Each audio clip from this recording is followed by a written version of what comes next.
หลายคนโดยเฉพาะเป็นค่อยที่เคยเดินทางท่องเที่ยวออกจากไกลบ้านเฮาหรือว่าไกลจากประเทศเฮานี่หมายถึงการท่องเที่ยวที่อยู่โซนยุโรปบ่อยู่อเมริกาบ่เกาหลี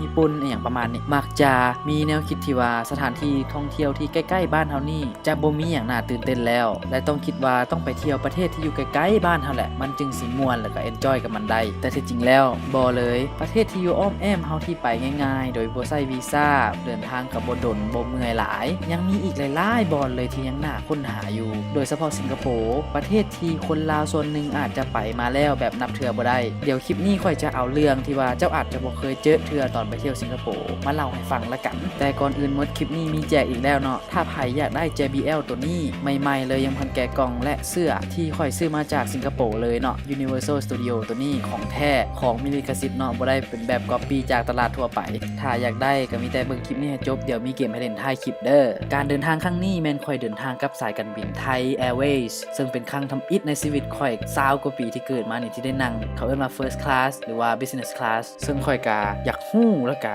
สงสัยมาตลอดว่ามันจะต่างกับสั้นโดยสารที่เฮานั่งธรรมดาทั่วไปนะมันสิต่างกันส่ำใดเดี๋ยวมาฟังนํกันเลยสำหรับใครที่อยากรู้คือค่อย ตอนนี้มาฮอดแล้วเนาะ ลืมบอกมาน้ำไผ่มาน้ำจันโบ อันทำอิฐเลยผู้โดยสารสั้น Business Class จะมีบอนให้รอท่าซึ่งตัวนี้เพิ่นจะเอิ้นว่า Lounge เนาะคันใครอยากฮู้ว่ามันเป็นแนวใดก็เบิ่งตามภาพนี่เลยเนาะมันจะเป็นคล้ายๆกับโรงแรม5 ดาวย่อมๆที่อยู่ในสนามบินนั่นแหละคือตั้งนั่งบรรยากาศต่างๆจะถูกตกแต่งเป็นพิเศษสำหรับไว้รองรับแขกโดยเฉพาะเลยบางที่ข่อยก็รู้สึกว่ามันนี่สบายเกินจริงเลยแหละไปคืออยู่ในหันมันก็สิมีอาหารบุฟเฟ่ต์เนาะที่เจ้าสามารถตักกินได้เต็มที่เลย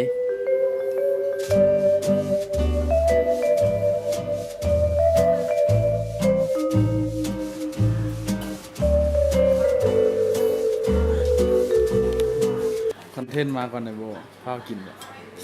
ไก่ เอาตรงๆว่าอาหารที่อยู่ในเล่าชินะบางที่ก็แซ่บกว่าห้านอาหารหรือว่าบุฟเฟ่บางบอนที่ค่อยไปกินมาอีกและเท่านั้นยังบ่พอบางที่ห้านบุฟเฟ่บางบอนทั้งยังได้จ่ายค่าน้ำค่าอย่างเป็นบ่ค่าเบียร์ค่าเหล้าคือตัวนี้เฮาจับเอาได้เต็มทีเลยคือมันมีหมดอ่ะเครื่องดื่มเป๊ปซี่อหย่างทุกอย่างมีหมดเลยเจ้าสามารถจับเอากินได้เต็มทีบ่มีไผว่าหยังต่อมากินแล้วก็ขึ้นมายนต์เกียมเดินทางต่อและสำหรับคนที่เดินทางมาหลายแล้วสามารถเบิ่งออกได้เลยว่าสั้นธรรมดาทั่วไปที่เฮานั่งนะจะบ่มีขนาดที่ใหญ่และเบิ่งคือสบายปานนี้นะถ้าใครเดินทางไกลๆนี่จะฮู้ดีเลยว่ามันทรหดต้องได้อดทนส่ำใดในการเดินทางไปยุโรปบ่ไปอเมริกาบ่แบบสิคือตั้งก็สิเป็นระบบไฟฟ้าแล้วก็มีออปชั่นพิเศษอีหยังต่างๆที่เป็นเบสิกของมันนั่นแหละเนาะคือต้องมีหั่นนะคือปรับนอนเต็มที่ได้จะเหยียดส่ำใดก็ได้เฮ้ยเฮ้ยเฮ้ยเรือแล้วประกวดคนอื่นห้องเรารอข้างหลัง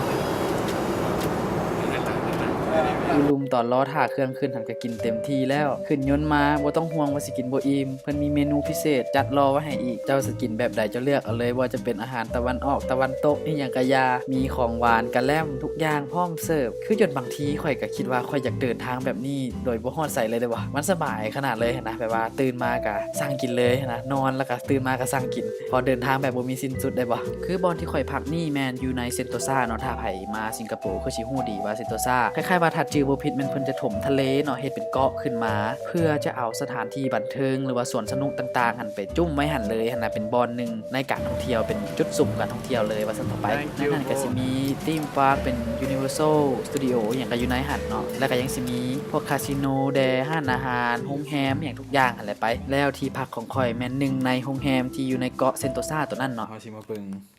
ห้องราคาประมาณ600 เหรียญเลย700 เหรียญเลยเนาะเดี๋ยวมันจะเป็นห้องหน้าตาประมาณจังไดโอ้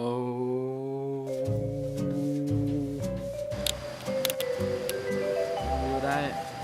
ถามนี่เลยวิวห้อง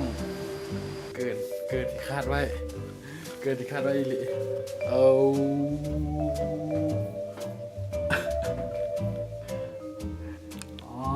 โอเคโอ้มีฝักบัวอยู่ทางนี้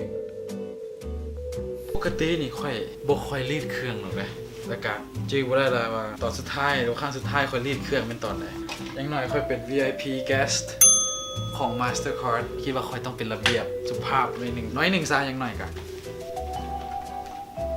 โอเคประเด็นค่อยคิดว่าค่อยพร้อมที่จะไปละรู้สึกว่า ซ่าไปหลายนาทีเติบ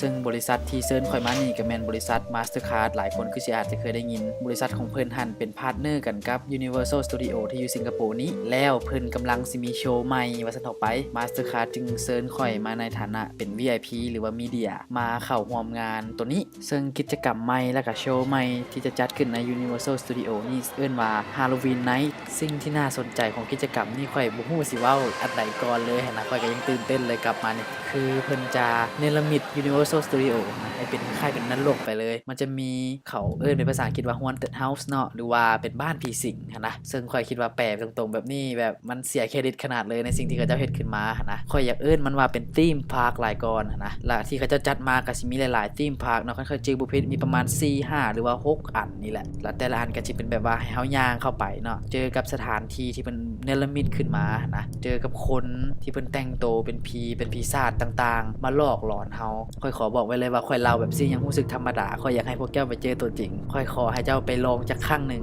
บ่ต้องห่วงว่าเจ้าสิเป็นคนศาสนาใดมาจากไสมีบ้านผีสิงสำหรับคนที่มาจากทุกบอนในโลกนี้ Production Design และการออกแบบทุกอย่างเนียเป๊ะ 100% การแต่งหน้าแต่งโตวการตกแต่งสถานที่มันเฮ็ดให้เฮาเชื่อได้เลยว่าเฮาเข้าไปอยู่ในโลกนั้นแท้ๆคือข่อยจะมี3 Haunted House หรือว่าบ้านผีสิงที่ข่อยจะแนะนำสำหรับคนจะไปคือ1เลยจะเป็นการยิงซอมบี้เนาะเพิ่นเอาปืนให้เฮาแหละไปยิงซอมบี้เลยเฮาจะรับบทเป็นนายทหารถึงจะต้องได้ปกป้องโลกปกป้องกลุ่มเฮาเองอย่างประมาณนี้อันที่2แมนผีมาเลเซียเนาะที่มีลูกแล้วถูกผัวฆ่าตายซึ่งเป็นเรื่องเล่ากันต่อๆมาจากความจริงเลยอันนี้ค่อยขอให้พวกเจ้าไปท่าเบิ่งคัดจะบ่ย่านและอันสุดท้ายก็จะเป็นธีมพาร์คของ Stranger Things เนาะถ้าใครมักในซีรีส์ตัวนั้นที่อยู่ใน Netflix อะนะค่อยขอแนะนำจะต้องได้ไปถ้าใครฟังคลิปนี้อยู่เนาะยังพอมีเวลาไปเล่นได้เนาะค่อยสิบ่ใช้คำว่าไปเล่นค่อยสิใช้คำว่าไปสร้างความทรงจำสร้างประสบการณ์อยู่ใน Universal Studio ตัวนี้ได้เนาะค่อยขอบอกเลยว่าคันเจ้าไป